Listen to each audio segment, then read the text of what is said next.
Franklin is Lost by Paulette, Bourgeois and Brenda Clark.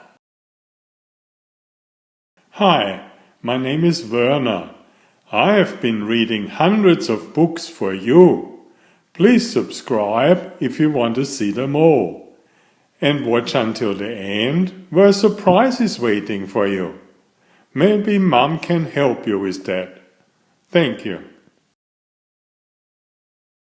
Franklin could slide down a riverbank. He could count forwards and backwards. He could zip zippers and button buttons. He could even walk to Bear's house all by himself. But Franklin was not allowed to go into the woods alone. One day Franklin said, "I'm going to play at Bear's house." "All right," said Franklin's mother, "but be home for dinner by 6 o'clock. She showed him the time with the hands of the clock. "And Franklin," she warned, "don't go into the woods alone." Franklin raced down the path, over the bridge, and across the berry patch. Bear was there. Fox was there. Goose and Otter were there. "I'm here," huffed Franklin. "What are you playing?"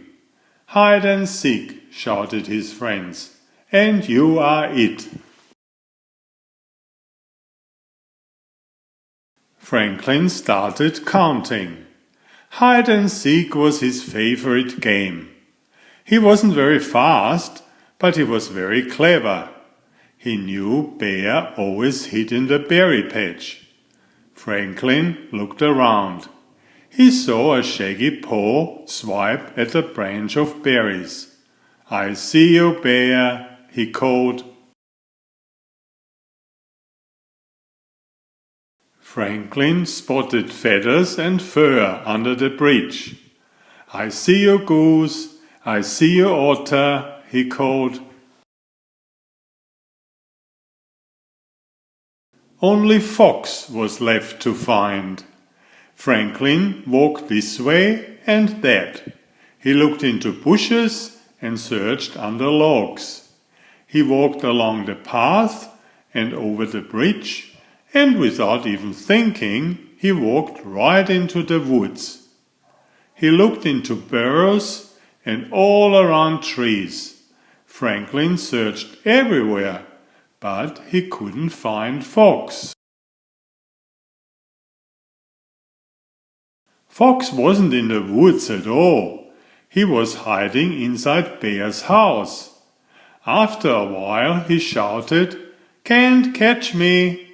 But Franklin couldn't hear him. He was too far away.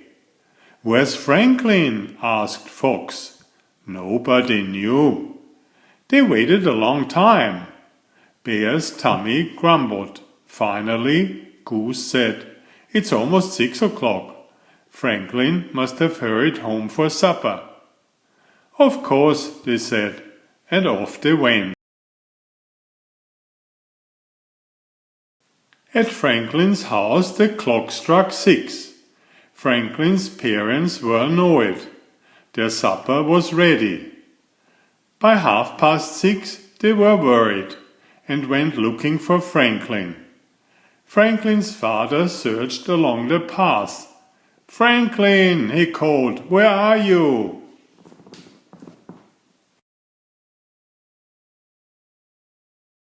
Franklin's mother talked to his friends. "Where's Franklin?" she asked Bear. "Where's Franklin?" she asked Otter and Goose. "Where's Franklin?" she asked Fox. Nobody knew. Now they were worried too.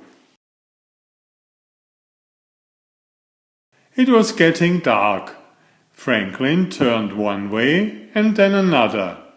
Every tree looked the same. Every rock looked the same. He couldn't find the path. "I'm lost," said Franklin in a tiny little voice. He couldn't remember which way he had come.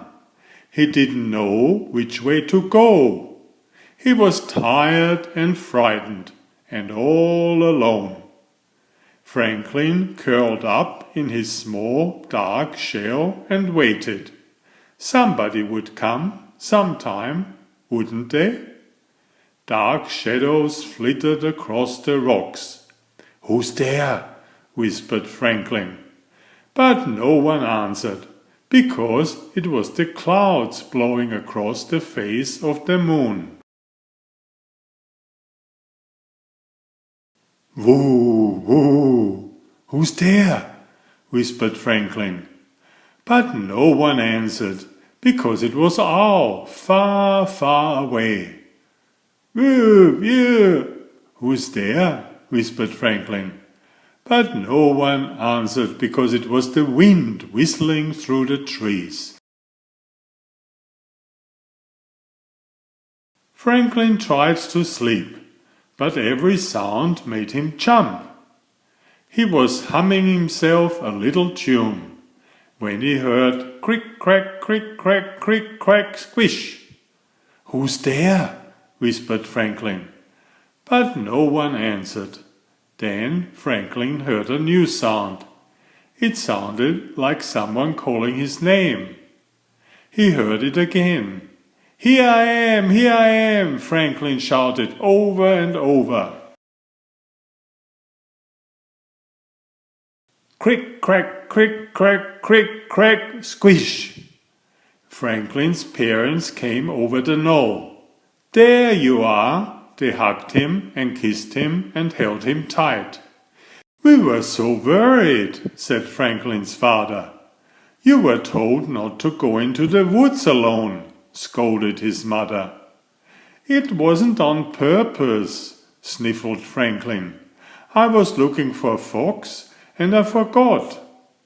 "Well, thank goodness you are safe," said Franklin's parents. They found the path and walked all the way home.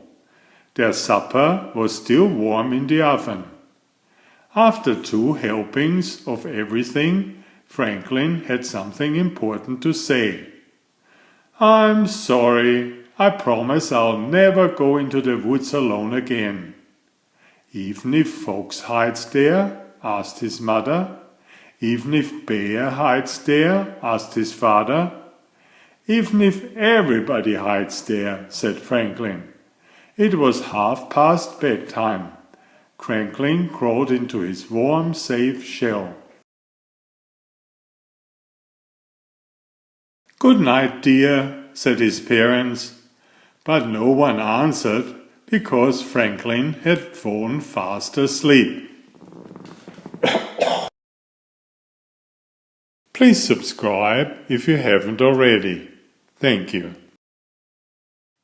Enjoy my new series Oliver and Jumpy. 19 video books with about 500 pictures. There is text, but I also read it aloud for the younger children. I have written 65 stories and had them illustrated at great cost for your children's fun. Oliver is an elegant tomcat and Jumpy is his lady friend. Oliver loves to ride in Jumpy's pouch when they go for adventures together. Please find a link to the first book in the description of this video.